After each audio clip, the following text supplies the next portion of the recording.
Welcome to the Real Estate Brief. I'm Adam, and today we're going to be cutting through the noise. We're going to get to the truth of the news, look at the data, and I'm going to give you some of my observations and where I believe you can find the opportunity inside of all these news articles. So if you're ready to gain your real estate edge, let's dive into our very first story. And like I said, this story is going to be more focused on helping you as a real estate agent think through marketing and getting in front of people and what that actually looks like.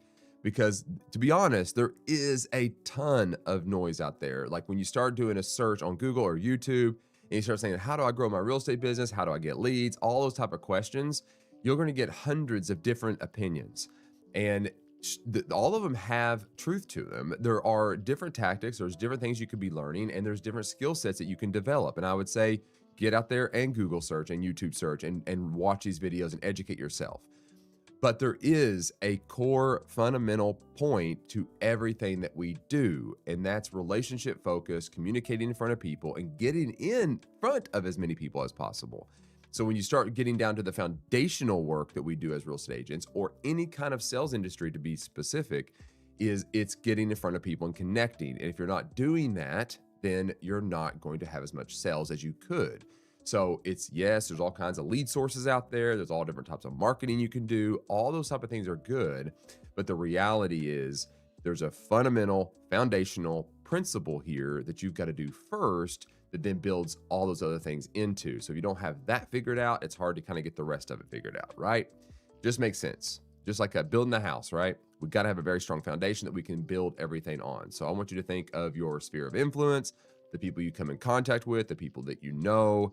That is the foundation. That is how you grow a business. That's how you build a sales industry. That's how you build your real estate business. It's the foundation.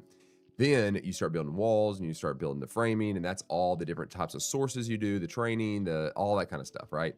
But the foundation is people first. So let's go ahead and talk about this article here. And it's actually a video. And this video you can find on YouTube. This is Jimmy Burgess. He has a website. He has a YouTube channel. You got to go check it out. He's got a lot of helpful information on there. But he's interviewing a specific agent in this video. And I briefly watched a little bit of the video, and I was like, well, that's good. And then I did a search, and I found Emin actually had an article kind of just breaking this down. So I thought that might be a little bit easier. So we're going to do that, and we're just going to kind of go through what this guy does. Now, what I want you to keep in mind as we read through this is he's going to be niching down very specifically into, representing new built homes, like, newly constructed homes and investors. But as we read through this, just maybe you're thinking that might be the niche you want to be going into, and that's fine. That's good.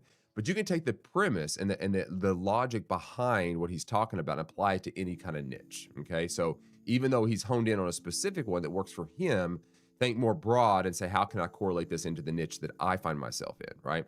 So let's go ahead and start reading through this article together. And feel free, as I do this, is in the chat, if you have a critique or something you want to add, or maybe your own strategies that you do, feel free to do that. I think that's just a beautiful thing. So let's have some engagement if you can. And I'll try to catch it. All right. There's no single path to building a successful real estate business. That truth became especially clear in a recent conversation I had, and this is Jimmy Burgess, I had with Colby Anderson, an agent serving the highly competitive 30A market in Northwest Florida, which I've been there. 30A, if you have not been, I encourage you to go there in vacation. Beautiful place, really chill, laid back, good atmosphere. Beaches are excellent. I mean, I would say, yeah, if you can go to 30A, you should go. You should plan a trip to 30A. It's right there between Destin and Panama.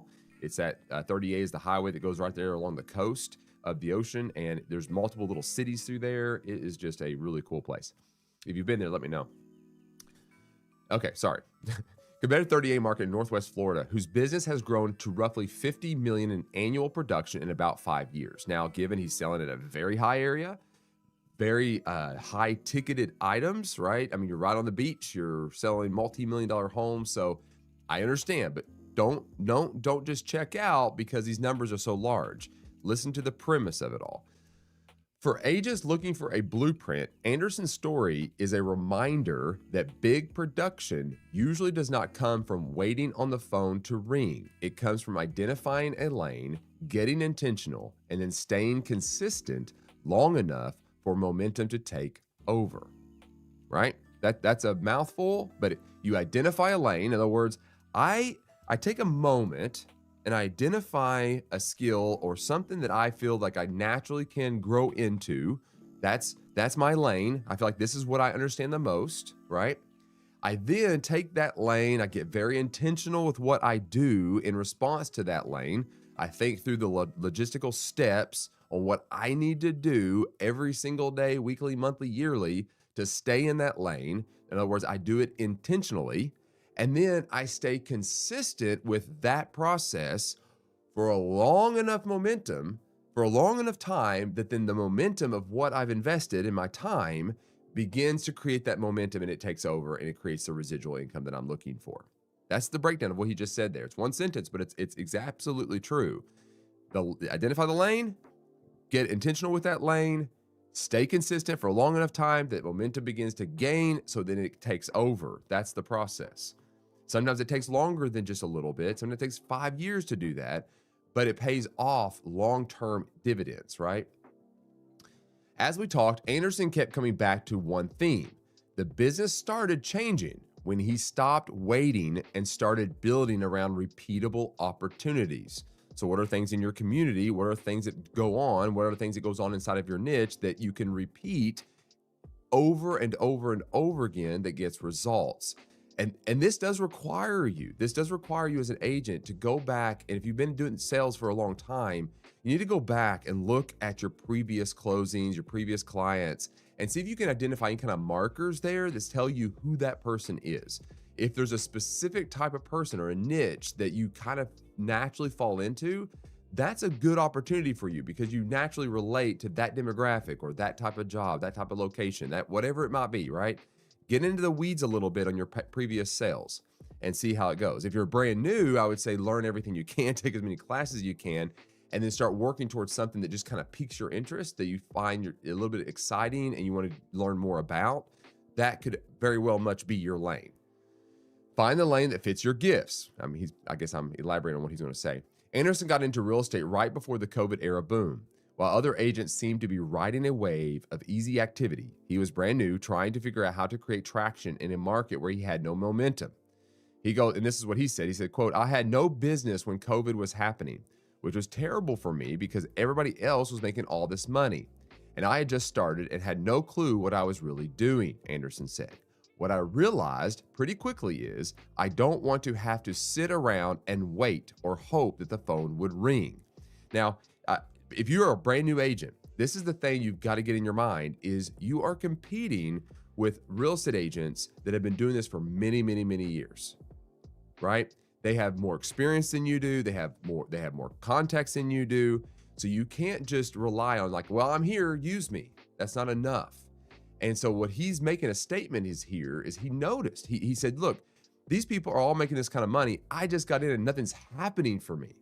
I'm waiting for something to happen. Well, waiting is not going to generate business. I need to do something here to start generating the business. I can't just sit back and just wait for it to happen. I've got to be proactive and I've got to be intentional and I've got to start making things happen. So he realized that. And now remember, he's not been in this industry for that long, really. So, just right before COVID. So we're only talking 5-6 years ago, maybe 7 years ago. That mindset shift mattered. Instead of hoping a lead would appear, Anderson started studying the other agents who were already producing at a high level. Notice that. He became a student. He took a very humble position and understood that he did not have it all figured out. He doesn't have all the answers. Who does? The ones that are selling a lot of properties. They're doing something right. So he became a student of them. He says, I quote, "I saw that many of the high producing agents were dealing with investors and builders." Okay, so he made a note in his market that investors and builders is where most of the new agents or the experienced agents were getting their business from. That was huge for me because now I saw the path I knew I needed to go down. Now, that doesn't mean, it goes on to say, that doesn't mean builders and investors are the only path to a successful business. In fact, Anderson was quick to point out that there are many ways to win in real estate. The key is choosing the one that best fits your market, your gifts, and your personality. Now, in every market, there's going to be different things. Some markets don't have a lot of building going on. Some of them don't have a lot of investors going on. But there are niches inside of there. Maybe you have a certain company that just moved in, a big factory, and they're bringing in referrals, right? And maybe there's a relocation department you can get involved in. There's all different types of little nuances inside of real estate. The key though, the key here is to get into the data, see what the top producing agents are doing to generate business in your market, see what kind of clients that they're representing, and ask yourself if what they're doing fits what he even said, ones that fit your gifts and even your personality. Can you relate to that niche? Is there something going on inside of your market that makes sense to you that you can adapt and craft and develop your own way of marketing yourself to this type of demographic? Now, let's go on. There are a lot of ways to make money in the real estate industry, Anderson said. You've got to figure out what is best for you, what fits your personality and your gifts the best, and then you go down that lane. Start by asking better questions. And this is the part where I just absolutely love this, because this is not a position of arrogance. It's a position of humility. It's not ever saying, I know everything or I already know. Even if I do know, I will play dumb and ask more questions, because even if I don't act like I know and I'm asking questions, I'm gaining little by little insight, right? It says, once Anderson identified the builders, investors, and developers were the path he wanted to pursue, he did something a lot of agents skip. Now, this is key. He went directly to these individuals and started asking questions. Notice this, though. It says, not pitching, not pushing, just asking, okay? He wasn't pitching himself saying, hey, I'm a really good agent. Here's my marketing plan. Here's what I do. Here's how to use me. Here's all that I deliver. He didn't do that. He also didn't say, look, I can do much better than this. Here's my marketing plan. He didn't push them into anything. He just began to develop a relationship with them by asking them questions. And he says this, I started reaching out to builders and saying, look, this is who I am. This is what I do. I love to take you out to coffee or lunch to learn about your business and how I can help you by finding opportunities for you. He just took the position is, I want to know you. I want to reach out to you. I want to get to know you and see if there's a way that we can help each other, right? He just made a business connection. He made a contact. That's it. The initial meeting is where many agents miss the opportunity. They go into those meetings trying to prove themselves instead of trying to understand the other person's business.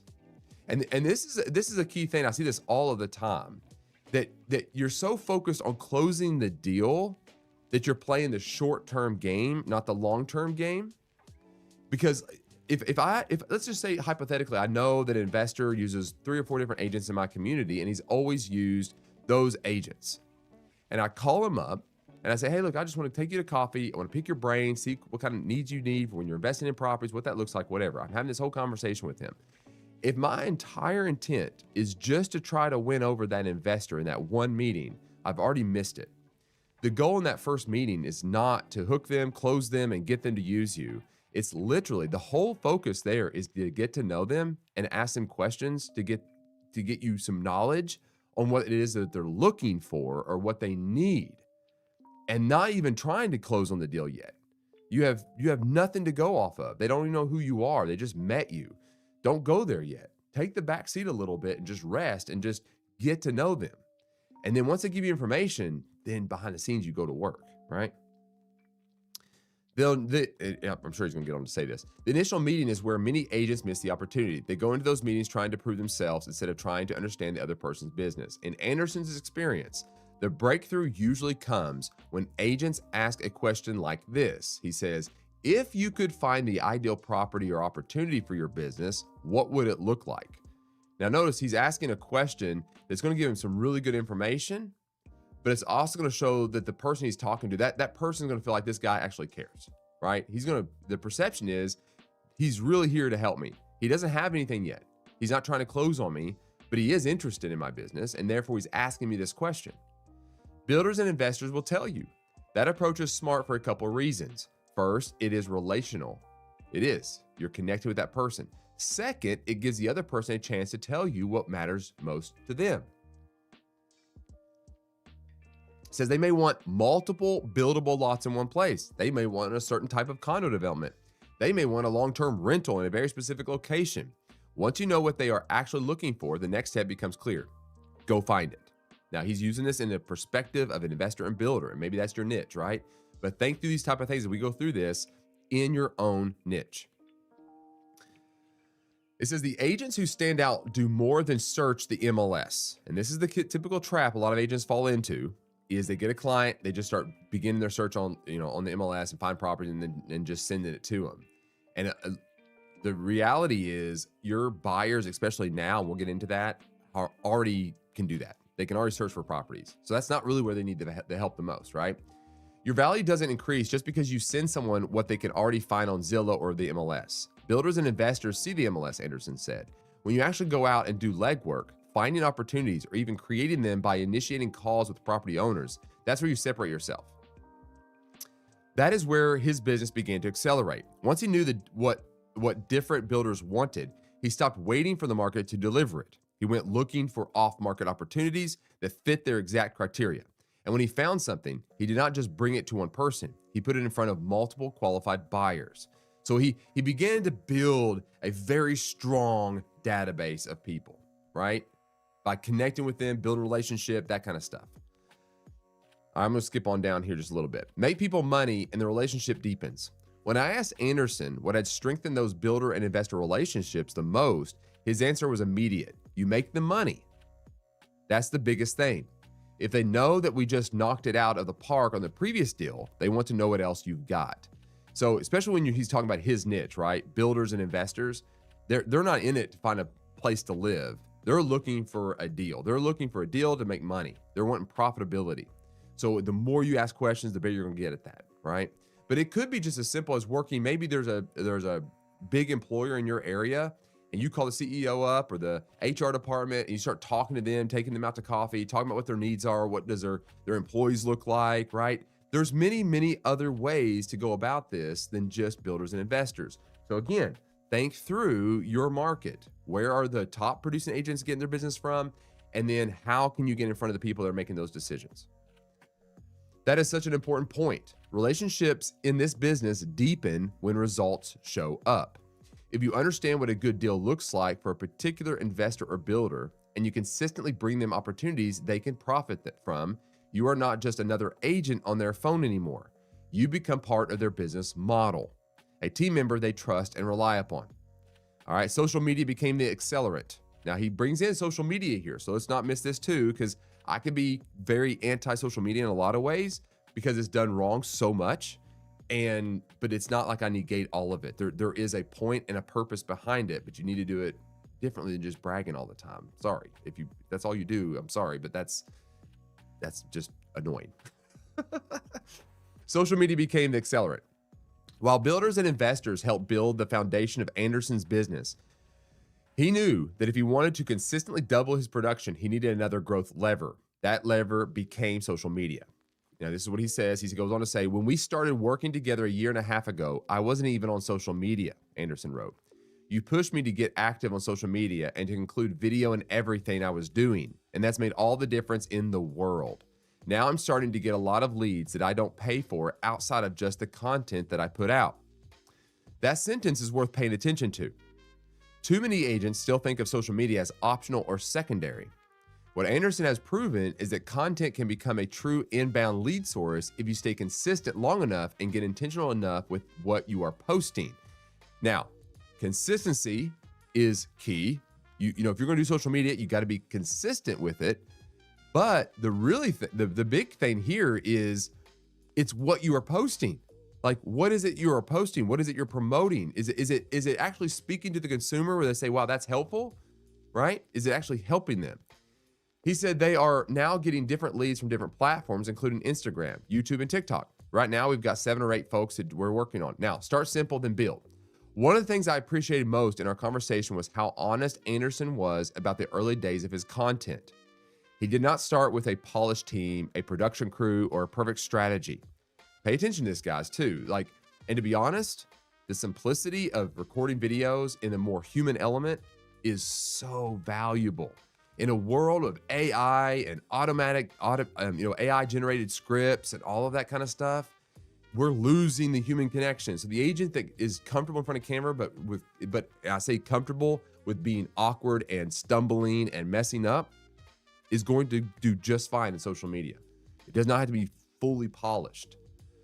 My video started with selfie style videos that were mostly me saying, I'm out here at this property and wanted to show you my favorite feature. That's all he said, right? And that's exactly where so many agents need to hear the message. You do not need everything figured out to begin. You need to begin. You just need to do it. The heaviest weight in the gym is the front door, Anderson said. That's the truth. Everybody is so worried about, well, I can't get to where he's at. Of course he's there. He's been doing this, right? Most agents are not struggling because they lack opportunity. They are struggling because they are standing still, waiting to feel ready.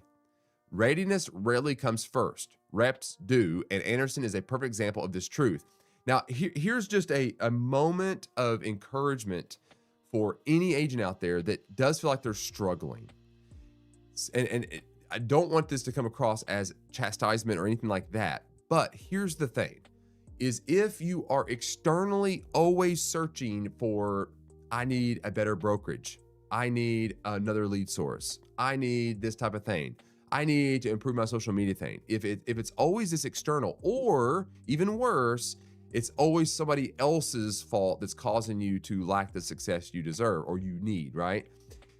That's a problem. Anderson here, when we're talking about Anderson, we use him specifically. He took it all into his own hands.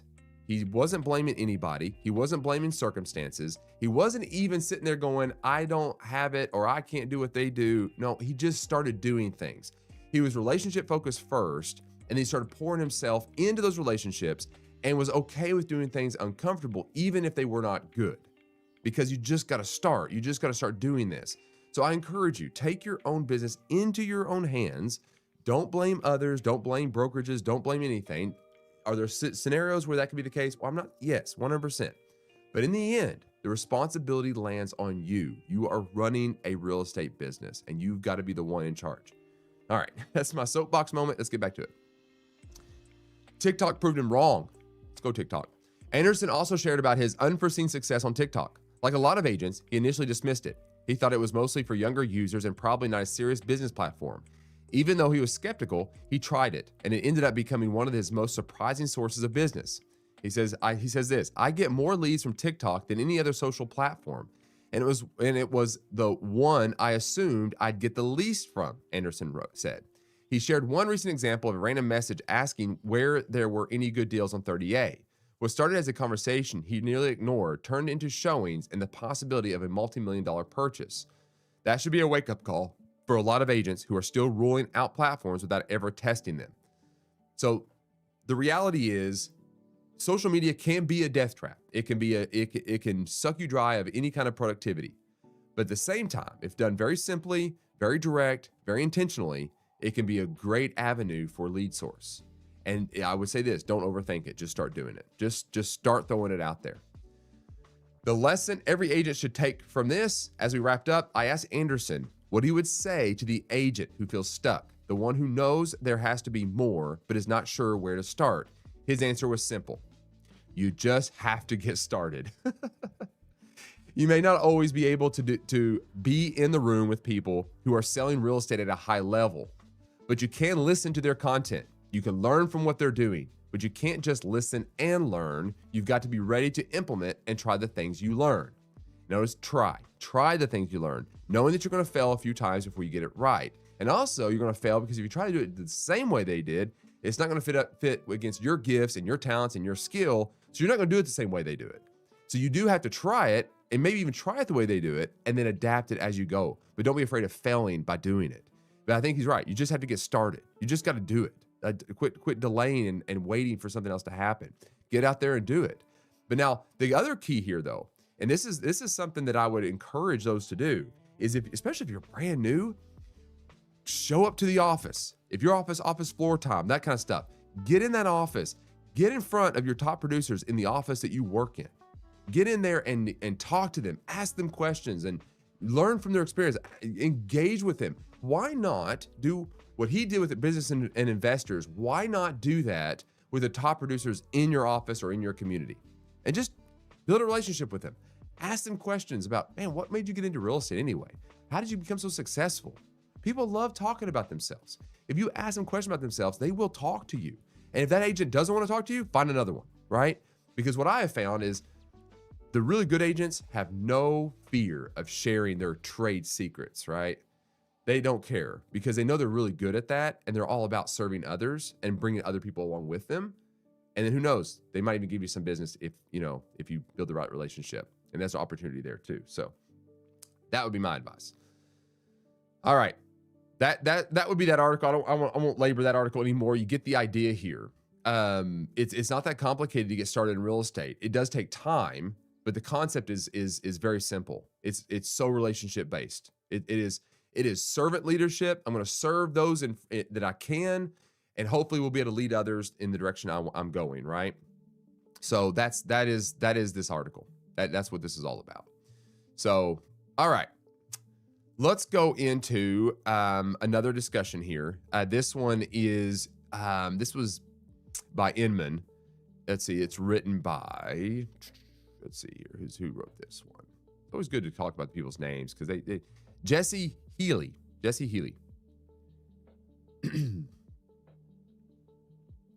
So the title of this one is Home Search is Going AI First with Realtor.com as Attention Gets Harder to Earn. Before I even get into this article, I'll talk about a little conversation we had yesterday. I was talking to my sister-in-law, and we were all sitting around the table, whatever, just chit-chatting, whatever. And we weren't talking real estate at all. But what we were talking about is like the need for quick access to information. And she's a mom of a few little young kids. And she made the comment. She said, when I Google something, I don't want to have to then go through all of the different websites to try to find the answer. I love it when AI goes to work and just answers my question. Right?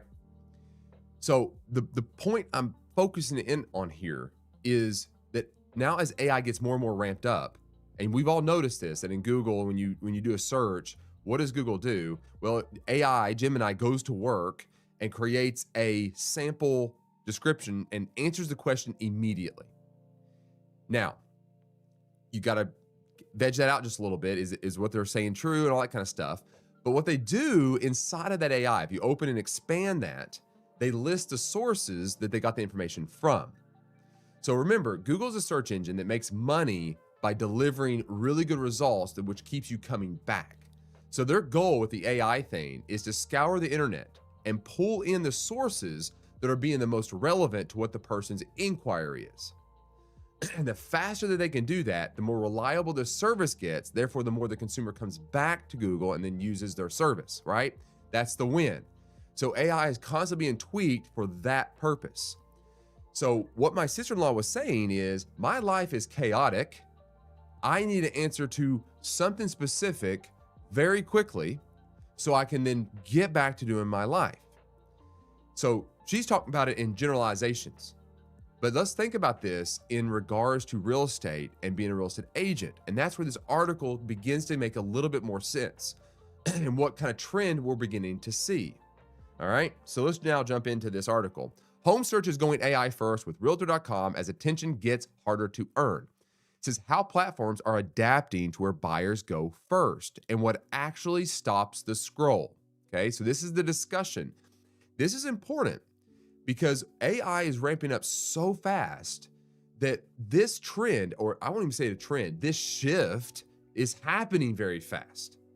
So as agents that are listening, we have to be listening to what these type of things are saying so we know how to navigate it, or how we do our social media, or how we type up listing descriptions, or whatever it may be, how we film our videos, how we do photos, where we syndicate to, and what goes along with those properties, right?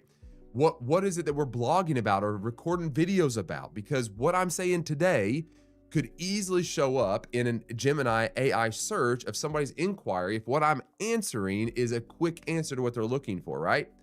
As I create content, as you create content, it's searchable, And again, remember, Google's trying to get that information quickly.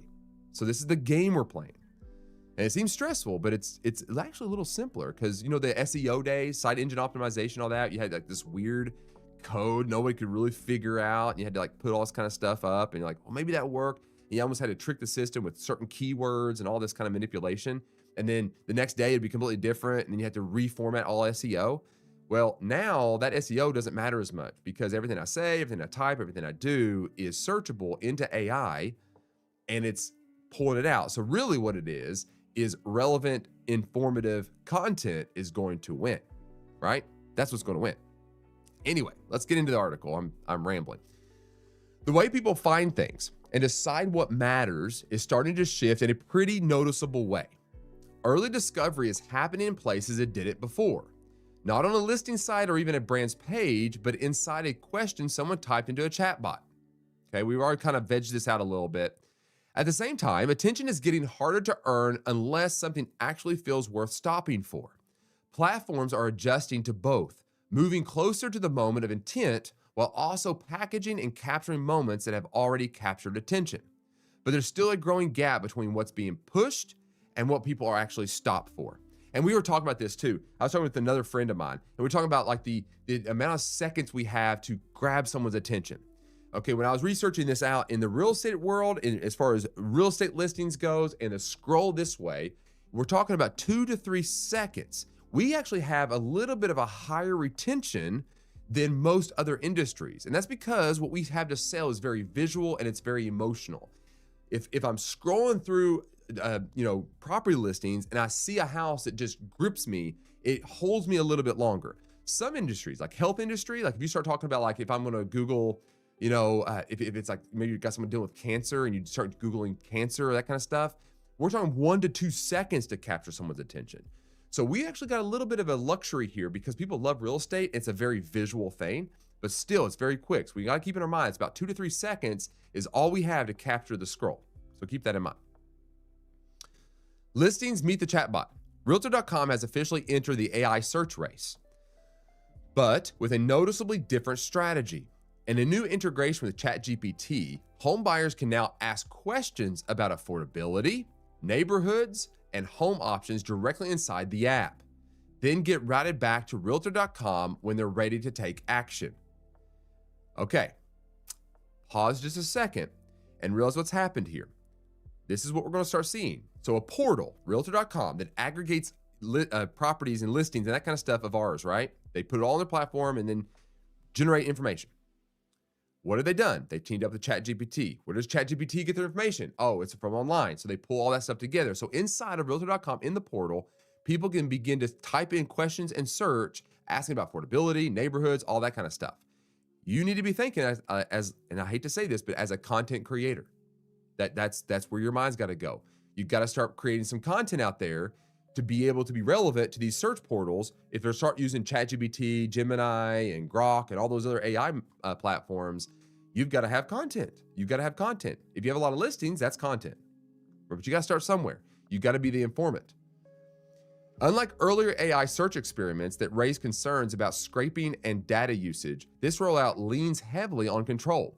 Emmons Marion McPherson reports that Realtor.com is emphasizing its direct relationships with MLSs, limiting how listing data is displayed, and explicitly preventing model training on that data. The goal is clear: meet consumers in AI-driven discovery without losing control of the transaction or sidelining the agents. Very complex situations here. A lot of stuff going on in the background. It says AI is quickly becoming the first stop in the home search journey rather than the last. And this is where like places like Zillow and Trulia.com and all those type of places are scrambling a little bit. That's why you see all this kind of stuff going on with, MLS and, off-market marketing and all this kind of stuff. The portals are scrambling right now to get in front of the AI. Because if AI, like Gemini and everything else, have access to the MLS and the syndication, they could very quickly become obsolete, right? Because if I'm going to Google and I can just type in there and AI gets really good at pulling up the properties I'm wanting, why do I need Zillow, right? Why do I need Zillow? What this means for real estate professionals. And this is key too. Buyers are forming preferences, budgets, and neighborhood shortlists before they ever land on a listing site. If your presence, reviews, and expertise aren't showing up in those early AI-driven moments, you're already behind when they do. Now, that's a sobering statement, because now there's a little bit of a pressure on us as professionals to be creating content, to be relevant to the consumer, to get in front of the AI. So we are showing up in search results, right? So there's a little bit of pressure here. Now, this article takes a little bit of a shift into something else, but it uses it as a contrasting image about why they're saying what they're saying and what's actually happening here. And it uses the Artemis 2 launch. And what it says, Artemis 2 proves attention still follows meaning. Attention still follows meaning. This is true. For a brief moment, social media didn't feel like a content machine. It felt like a shared experience. The Artemis 2 launch, NASA's first crewed mission to the moon in decades, cut through the usual algorithmic noise and replaced it with something rare. I love this word, collective awe. Collective awe.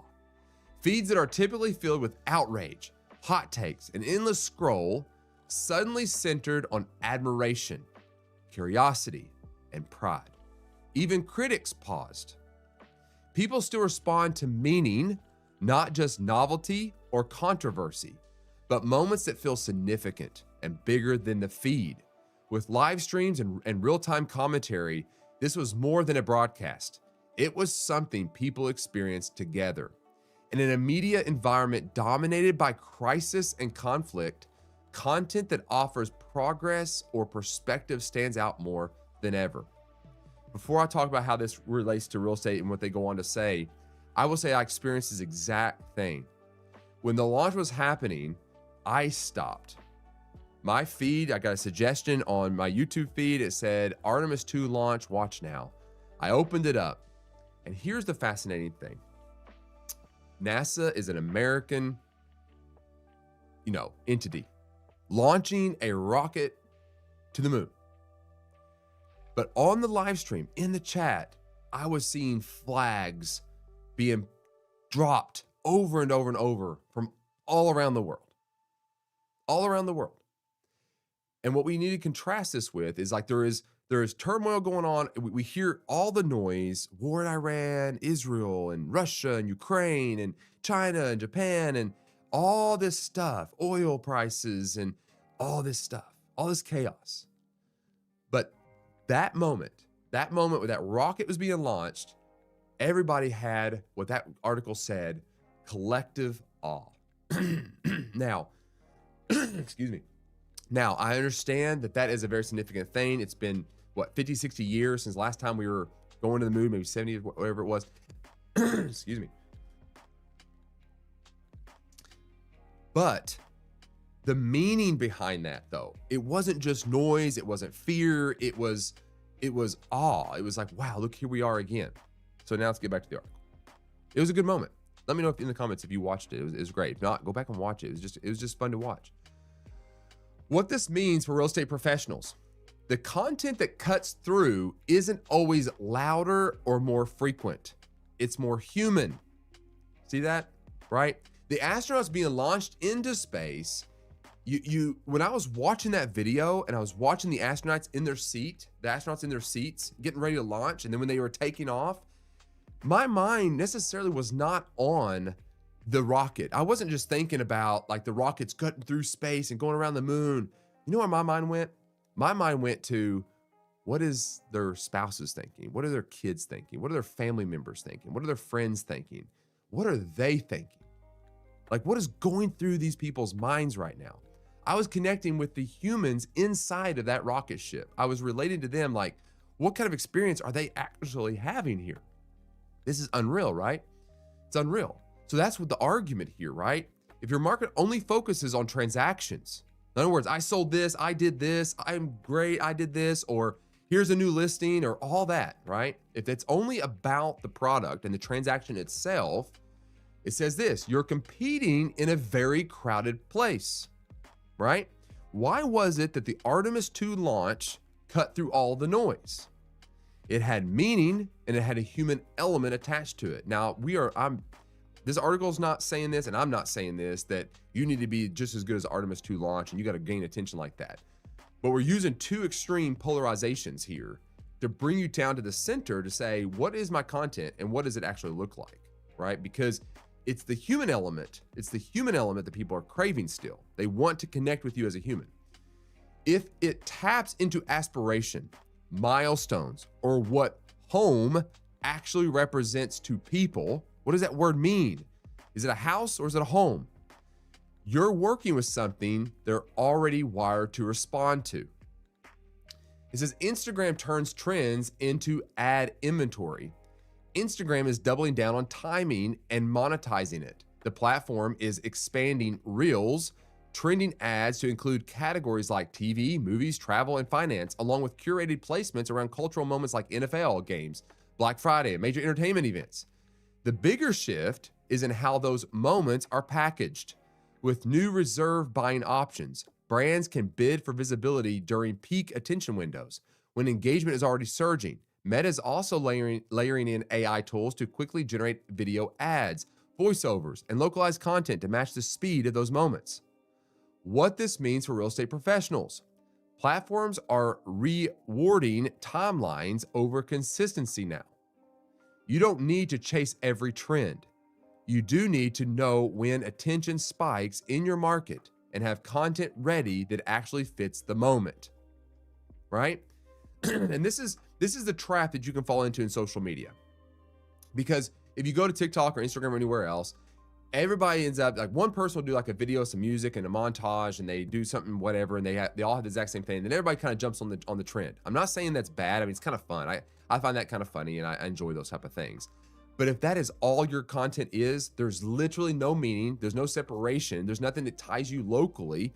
So you do need to have a little bit of a mind shift here and say, look, am I actually engaging with humans, or I'm just jumping on the next trend wagon here? And really am I delivering anything of value back to the consumer? Or is people just absorbing my content like it's just fun and it's a quick laugh?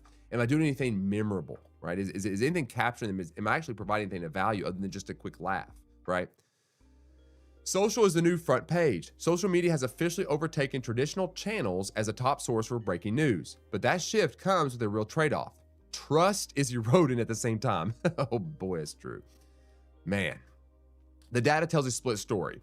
While more people, especially Gen Z, are turning to social first for news, 88% say AI-generated content has reduced their trust in what they see. More than half report regularly encountering low-quality AI slop, and 2/3 say they're now more selective about what they engage with. And I will say this too, is when you have fake stuff like that going on and all this AI stuff, it then makes even the truth hard to see, right? It blurs it. And a perfect point of this is like with all this Artemis 2 talk and everything that's going on, this morning there's a video that popped up on my feed, and this guy was going around to college campuses asking if we landed on the moon or if it was a fake, right? Now, this is a big debated thing. I understand some people might land on different things or whatever. But the fascinating thing was when he is asking the college students on these campuses that question, and when they were analyzing the video footage from the moon landing and the moon walking, they were putting it into the context of what we see right now in AI, right? Since they're so skeptic of everything that they see, they're now scrutinizing anything that has historical evidence of. And that's a scary thing. They started analyzing, saying, well, like, yeah, but look how fake that looks. I mean, you can do that now with AI. And their whole mind was so skeptical of what they are seeing that now they're not trusting anything, right? And now anything becomes believable. And that's a scary, scary thing.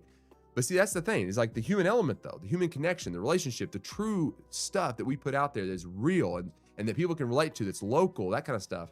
Very hard to fake because people can relate to that emotionally and physically and everything in the real environment. Audiences aren't leaving social, but they are becoming more intentional, prioritizing content that feels credible and actually worth their time.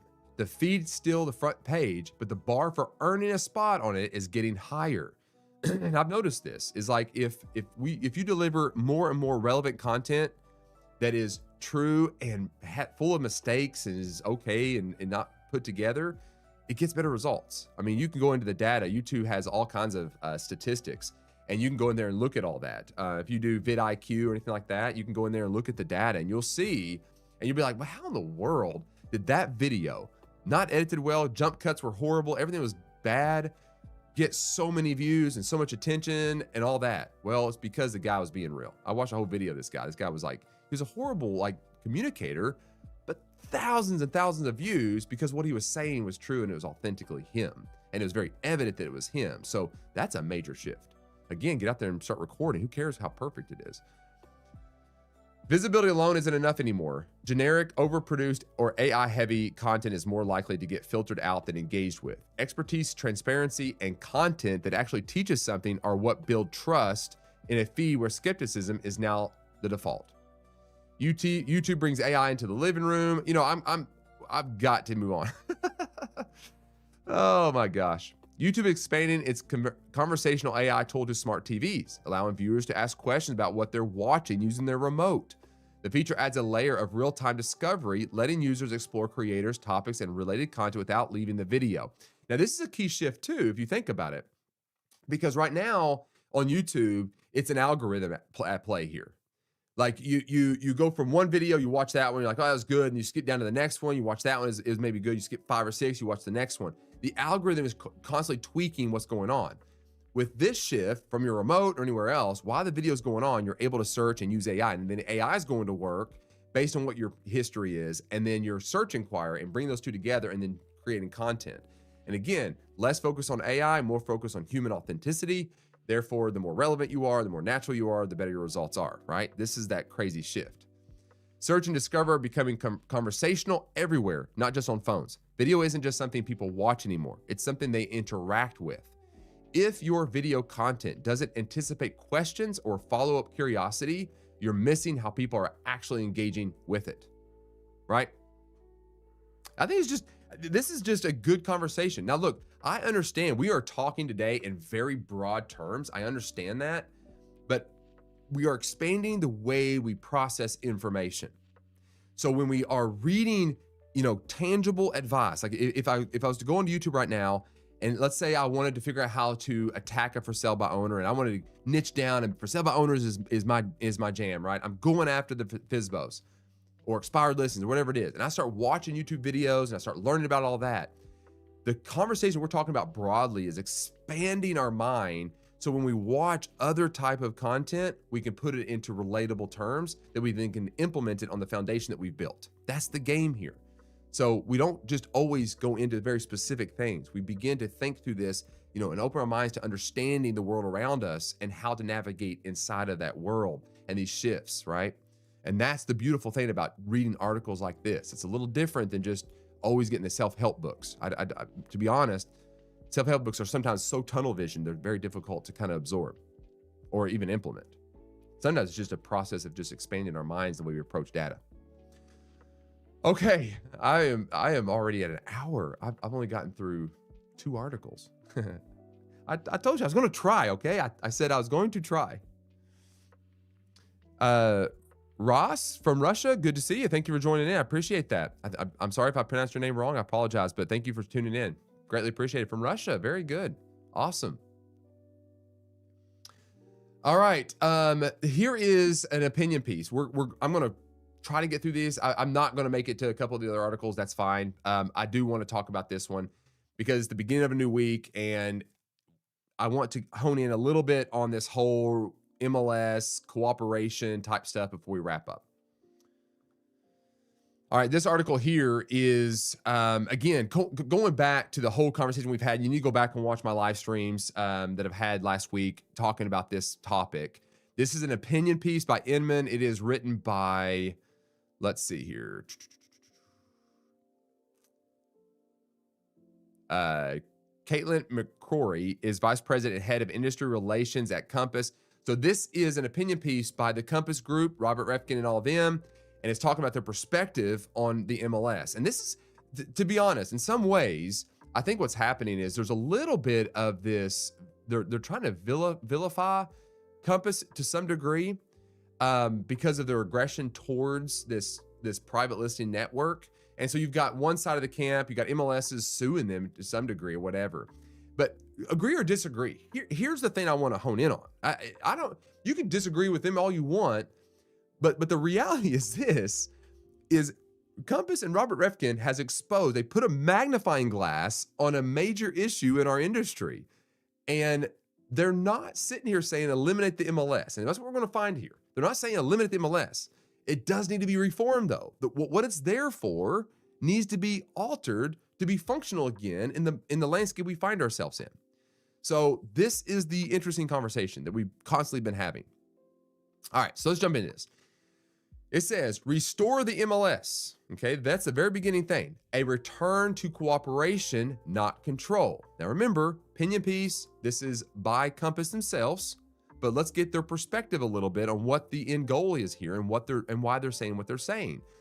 It says all or nothing mandates push the industry away from the MLS.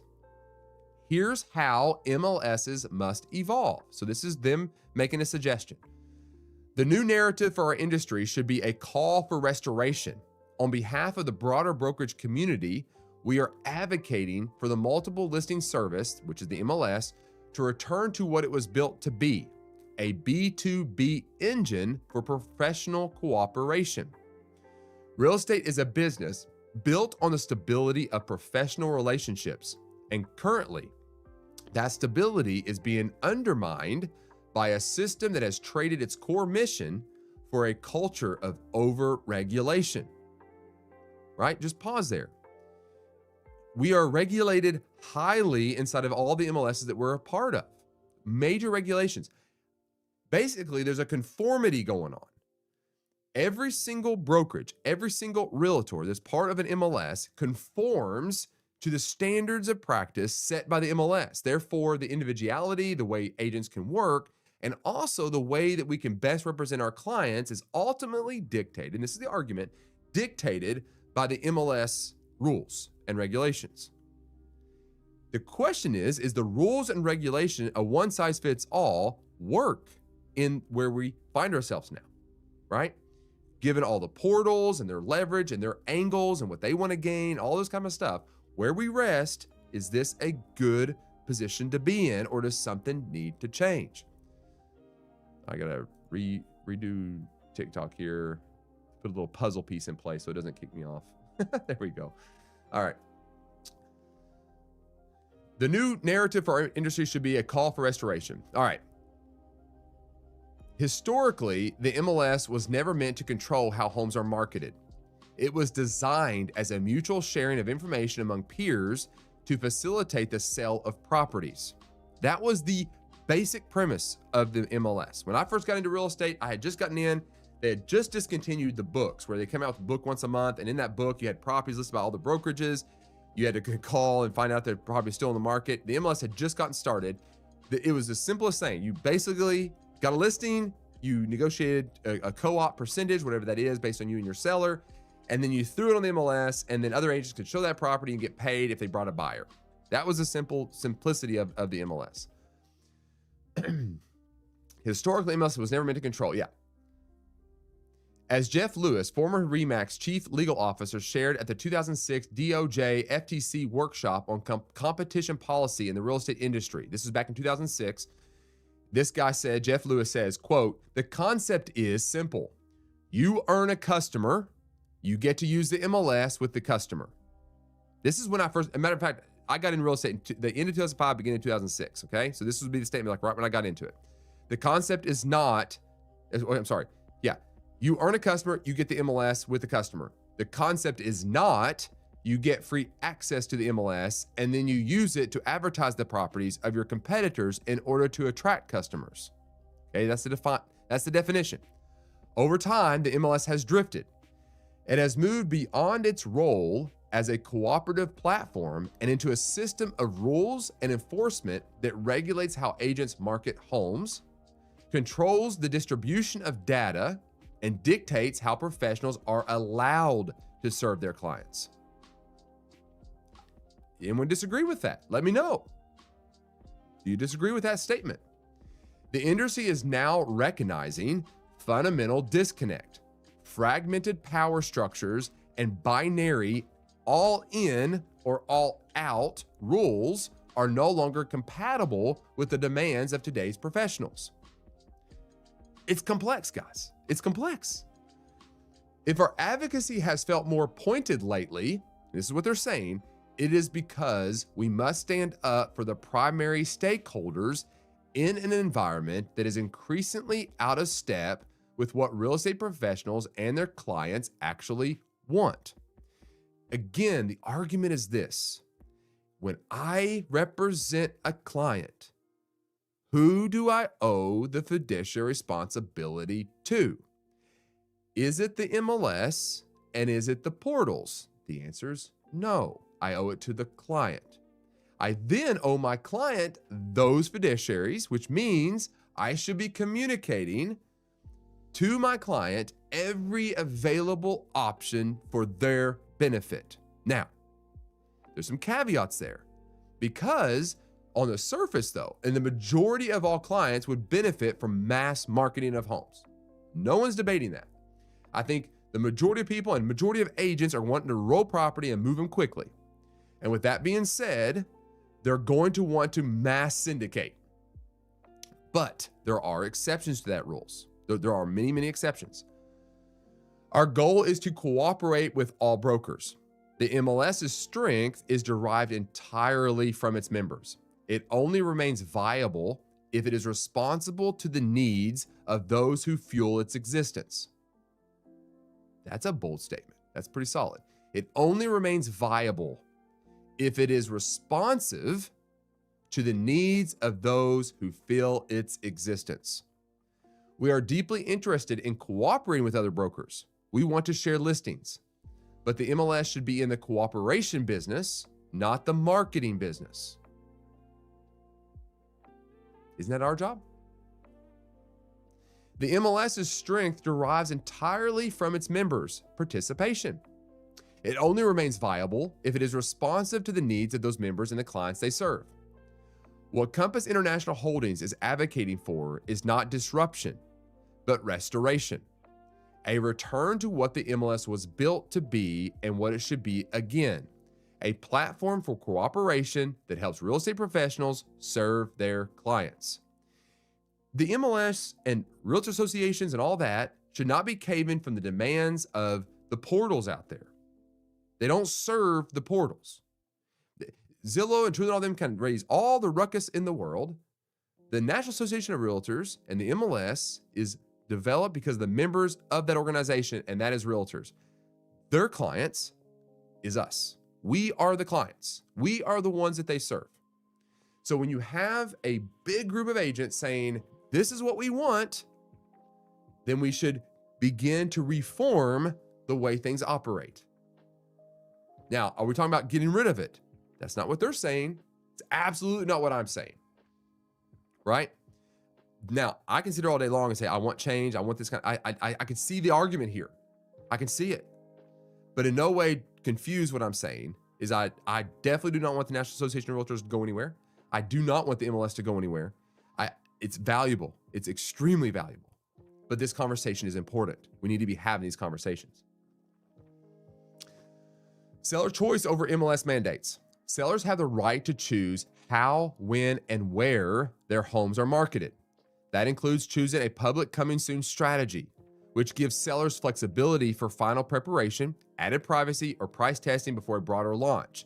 The MLS should support that choice, not restrict it. Now, I'm not going to go into the whole weeds of that, why makes sense to me.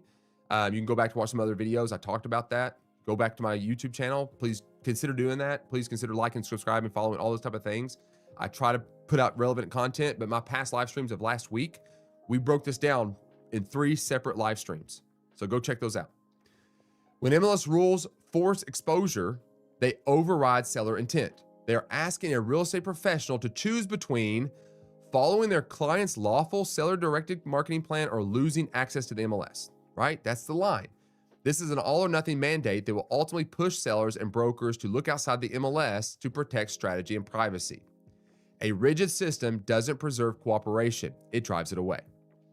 And this is the whole thing, right? This is where Compass is zoned in on. This is why they're getting so much flack from MLSs across the country, is because of that statement. It's because of that statement.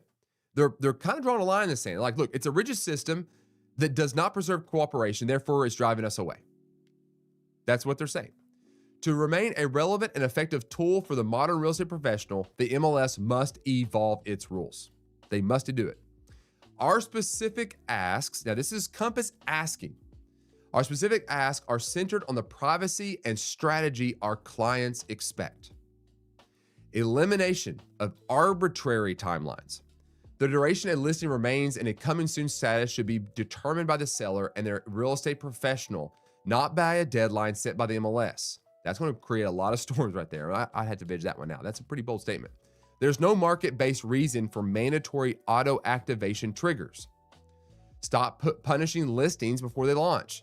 Days on market and price change histories shouldn't accrue during a coming soon phase. These metrics are routinely used by third-party platforms to frame listings as stale, distressed, before they've ever been fully introduced to the market. That hurts sellers. That's not transparency. And then they say seller-centric distribution control. The right to decide where property data is broadcast belongs to the seller. You can see why Zillow hates that, right? If the MLS and National Association of Realtors took a stand to say, we are going to side with real estate agents, we're going to side with sellers, and they get to choose where that property syndicates, you know Zillow's going to have an opinion about that. That will hurt their business model and them only. But they will guise it as it's bad for the seller too, right? Again, we owe fiduciary responsibility to the seller. If we have this as a plan, we lay it out to the seller and say, do you want mass syndication, which majority will.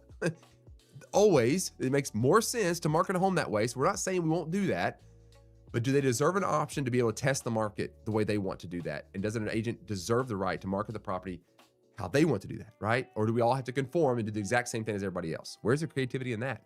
Where's the innovation in that? The MLS should be a hub for real estate professionals to easily share listings with each other, but it should not be an automatic pipeline that pushes a seller's photos and data into competing lead generating systems without clear informed consent. Look, I think every agent out there, even if you use Zillow, you understand that statement. Because here's the concept. I got list a house. I'm forced to put on the MLS. MLS then syndicates it to Zillow. Zillow then charges real estate agents to pay for their platform. And the other agent gets that, or I get it, and then I have to pay a referral fee or a fee to get my client back to me to be able to sell the house, right? So they're basically selling our leads back to us because we're syndicating our properties to them. It's crazy, right? It's just, the whole circle is crazy. Now understand the model, okay? I get it. Zillow is a massively marketed company. They market their property. They have commercials and things like that, and they attract buyers into the community, and therefore they feel justified in getting paid, and there's an argument there. But what would happen if Zillow did not exist? What would be the answer, okay? Some argue that restrictive rules protect the system. Actually, they fracture it. When the MLS refuses to adapt to how sellers actually want to market their homes, it creates a vacuum. Ignoring pre-marketing strategies and seller-directed privacy doesn't preserve the MLS as a source of truth, it erodes it. Every rule should pass a simple test. Does this respect seller intent and help real estate professionals serve their clients? If a policy prioritizes data distribution over homeowner strategy and privacy, it fails real estate professionals. If a policy prioritizes data distribution over homeowner strategy and privacy, it fails real estate professionals. The MLS can remain strong, but only if it evolves with the professionals who sustain it. The time to listen to them is now. And they've done that. They've drawn the line in the sand. They're being very vocal about this to the point where even portals have caved to this whole idea. Redfin and Compass's partnership, Zillow saying it's evil, you shouldn't be doing that, it's bad for business, all the while developing their own way of doing this, right? We talked about that as like breaking news. I kind of went off the rail a little bit on that live stream. But again, you gotta see through the noise here that these portals are gonna do what's best for them. They're gonna do what's best for them. Who ultimately is trying to look out for the sellers and their clients? The fiduciary agent involved, right? That's what's happening here. All right, I'm gonna end there. I've went 15 minutes over my deadline. I got to get ready for another meeting.